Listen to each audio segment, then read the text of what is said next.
நாளுக்குரிய எங்கள் அயனிங் டேபிளோட நிலைமை. என் பையனோட விளையாட்டுக்கள் இது. அயன் பண்ணுவான், சூடு வச்சிருவான், அதனால பொசுக்கிடுவான்.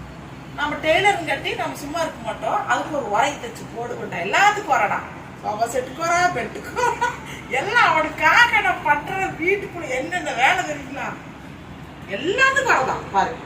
இப்போ அயனிங் டேபிளோட உரைய கழட்டியாச்சு. ஓகேங்களா, இந்த மெத்தட்ல தான் இருக்குது. இப்போ இதே மாதிரி நம்ம கட்டிங் போட்டு சூப்பரா அயனிங் டேபிளுக்கு போட போறோம். இப்போ பாருங்க, நம்ம பெட்டு உரை போட்டோம்லங்க, அந்த உரையோட மிச்ச துணிங்க, அந்த மிச்ச துணியில தான் நம்ம போட போறோம். இதை எத்தனை ஓட்ட ஓடுவான்னு கேட்டீங்கன்னா எனக்கு தெரியாது. எங்க பையன் ஓட்ட ஓடல வில்லனா இருக்கிறான். பாருங்க, இது நிறைய இருக்கு துணி. இது கரெக்டா இந்த லென்த் கரெக்டா வருதான்னு ஒரு தடவை பார்த்துட்டோம்னா எனக்கு பிரச்சனை இல்லை.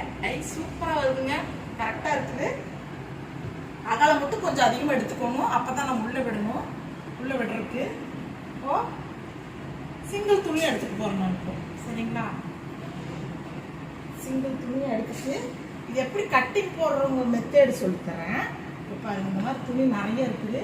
இந்த துணியை வந்து ஃபுல்லாக அப்படி விட்டுக்கணும், சிங்கிளாக எடுத்துக்கணுங்க. சிங்கிளாக எடுத்துட்டு, ஏன்னா ஆனால் எனக்கு இது ஒரு டவுட்டு தாங்க, இது வந்து ஒரு ரப்பர் மாதிரி இருக்குது மெட்டீரியலு. வெளுக்கிறது இல்லை, சாயம் போகிறது இல்லை, சுருங்குறது இல்லை. அப்படி இருக்கிற போது இது தீப்பட்டா பொசுங்குமாங்கிறது டவுட்டு. அவங்க கையில தான் இருக்குதுங்க, எல்லாமே அவங்க கையில தான் இருக்குங்க. எங்க வயிறுனால தாங்க வெட்டு உரை தைச்சனுங்க, அத்தச்சோடு வெட்டு உரை அதை தைச்சேன். ஏன்னா அவர் இப்படியே இறங்குவார், இப்படியே ஏறுவார்.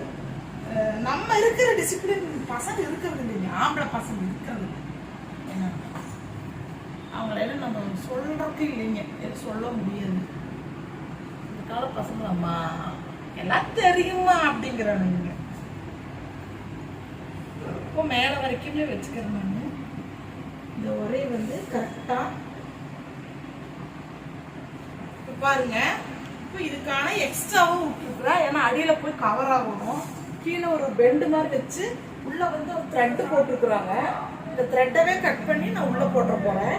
ஏன்னா இனி இந்த துணி யூஸ் பண்ண மாட்டோம். இந்த த்ரெட்டவே பைப்பிங் மாதிரி வச்சு ஃபுல்லா போட போறோம். இப்போ சதுரமா கட் பண்ணிருக்கிறேன். இப்போ 4 பக்கம் பாத்தீங்கன்னா அந்த சதுரத்தை மட்டும் கொஞ்சம் வலி கூட்டலான் இருக்கிறேன். இந்த சேஃப்க்கு, இந்த ரவுண்டு சேஃபு கொஞ்சம் அதிகமாகவே வெட்டிருக்கிறேங்க. இது மட்டும் பண்ணா போதும், 4 பக்கமே பண்ணணும்.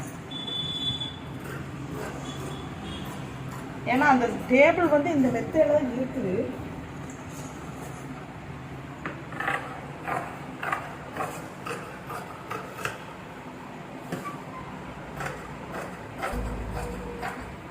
அவ்வளோதாங்க, டைனிங் டேபிளோட கட்டிங் கொடுக்குறதாங்க.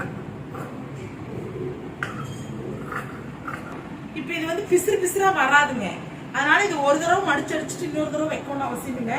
ஒரே ஒரு மடி 1 இன்ச்சுக்கு வச்சு நல்லா நீளமா ஒரு தையலுக்கும் 2 தையல் போட்டுட்டு இந்த நூலை மட்டும் உள்ள இருந்து எடுத்து இதுக்குள்ள ஃபுல்லா உள்ள போட்டு வெளியில எடுத்துட்டோம்னா அயனிங் டேபிள் போட்டு இப்படி இருக்கணும்னா ஃபுல்லா கவர் ஆகி காட்டும். அதுவும் உங்களுக்கு காட்டுறேன் அயனிங் டேபிள் போட்டதுக்கு அப்புறம்.